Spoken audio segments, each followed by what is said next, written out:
Sir. Good morning, students. Today we will discuss Pride and Prejudice, and I will show some video clips you, and you will watch them very keenly. And after that, we will discuss that.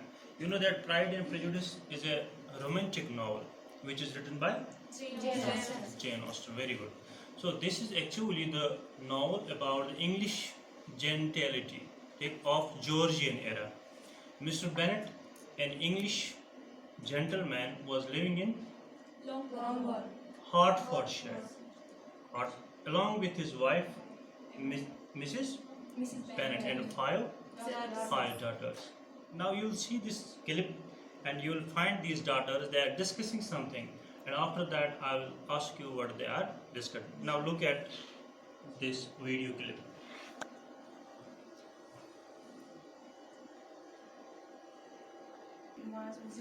At last. Do you not want to know who has taken it? But as you wish to tell me, my dear, I doubt I have any choice in the matter.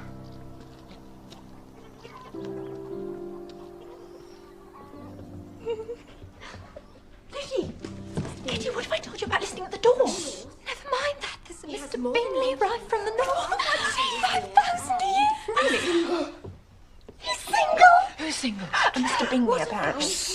Well, how can that possibly affect them? Oh, Mr. Bennet, how can you be so tiresome? You know he must marry one of them. So that is his desire in settling here. You must go and visit him at once. Good heavens. People.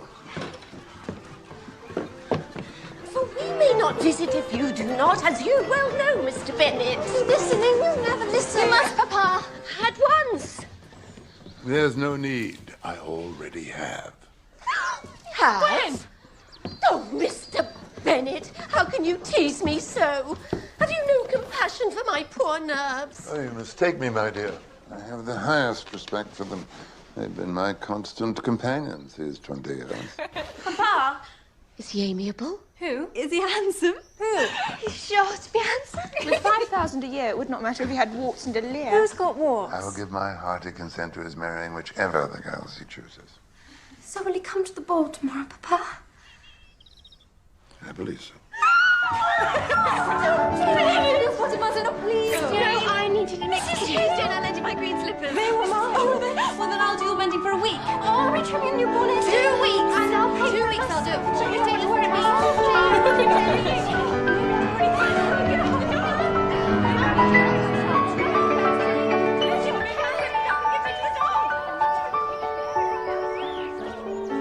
After watching the first silent movie, now I will show you one more video clip of this novel Pride and Prejudice. This is here Mr. Collins, who is proposing Elizabeth, and how Elizabeth is declining his proposal politely. You will watch here the way how they talk each other, and after that we will discuss that. Now look at this video clip. Dear Mr. Elizabeth, I'm sure my intentions have been too markedly mistaken. Almost as soon as I entered the house, I singled you out as the companion of my future life. But before I am run away with my feelings, perhaps I may state my reasons for marriage. Firstly, that it is the duty of a clergyman to set the example of matrimony in his parish. Secondly, that I am convinced it will add greatly to my happiness. And thirdly, that it is at the urging of my esteemed patroness, Lady Catherine, that I select a wife. My object in coming to Longbourn was to choose such a one from among Mr. Bennet's daughters, for I am to inherit the estate, and such an alliance will surely suit everyone. And now, nothing remains but for me to assure you in the most animated language of the violence of my affection. Mr. Collins! And that no reproach on the subject of fortune will cross my lips once we're married. You are too hasty, sir. You forget that I have given no answer. I must add that Lady Catherine will thoroughly approve when I speak to her of your modesty, economy, and other amiable qualities. Sir, I am honoured by your proposal, but I regret that I must decline it. I know ladies don't seek to seem too eager. Mr. Collins, I am perfectly serious. You could not make me happy, and I'm convinced I'm the last woman in the world who could make you happy. I flatter myself, cousin, that your refusal is merely a natural delicacy. Besides, you should take into account that despite your manifold attractions, it's by no means certain that another offer of marriage may ever be made to you. Mr. Collins. So I must conclude that you simply seek to increase my love by suspense, Sir. according to the usual practice of elegant females. Sir. I am not the sort of female to torment a respectable man. Please understand me. I cannot accept you.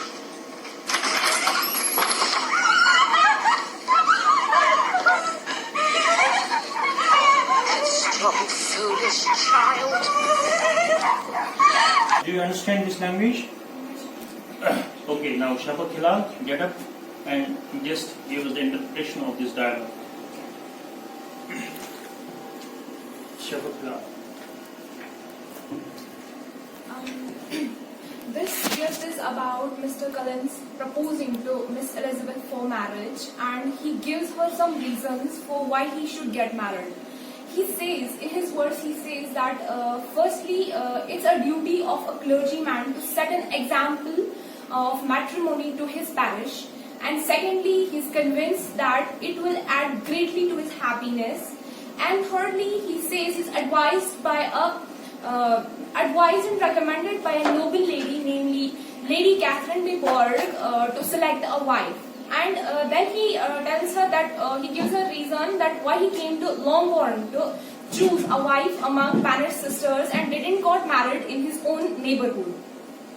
Firstly, I will tell you that this novel is based in 19th century, and in 19th century the property of a family was not passed on to daughters, it was only passed on to sons. And as this Bennet family doesn't have any sons, so this property was supposed to pass on to this distant cousin of them, Mr. Collins. So he was the only heir of their property. So he gives this reason to her that as I'm going to inherit this property after your father's death. I think by marrying one of you, I'll be able to help you in the future and you won't suffer financially. At this point, Elizabeth interrupts him and she tells him that you're being too hasty, sir, as I have made no answer yet. I'm very honored by this proposal, but I regret that I must decline this proposal. Mr. Collins tells her that he's not discouraged by this answer because he thinks it's a trait in young ladies to reject the address of a man whom they secretly want to accept for the first time. But Elizabeth ensures him, she tells him that she is not one of those ladies who will risk her happiness on the chance of being asked second time. She is only rejecting this proposal because she is convinced that he cannot make her happy in the future, and she's also convinced that she's the last woman in the world who can make him happy. Mr. Collins tells her that he doesn't feel that his hand is unworthy of her acceptance because he has got good connections with de Bourgh family and he's a reputed person. And he also tells her that no matter you're attractive and beautiful, but I don't think another offer of marriage would ever be made to you because of your family's poor connections and financial problems. So I don't think you will reject my proposal and you will rethink about it, and I'm convinced that next time when I'll meet you, your parents would have convinced you and you'll give me a preferable answer. But Miss Elizabeth tells her that she is perfectly serious in her decision. She's not going to accept this proposal. So she just declines his proposal. And this chapter ends here when her mother enters and she gets angry about it. Thank you. Okay, very nice.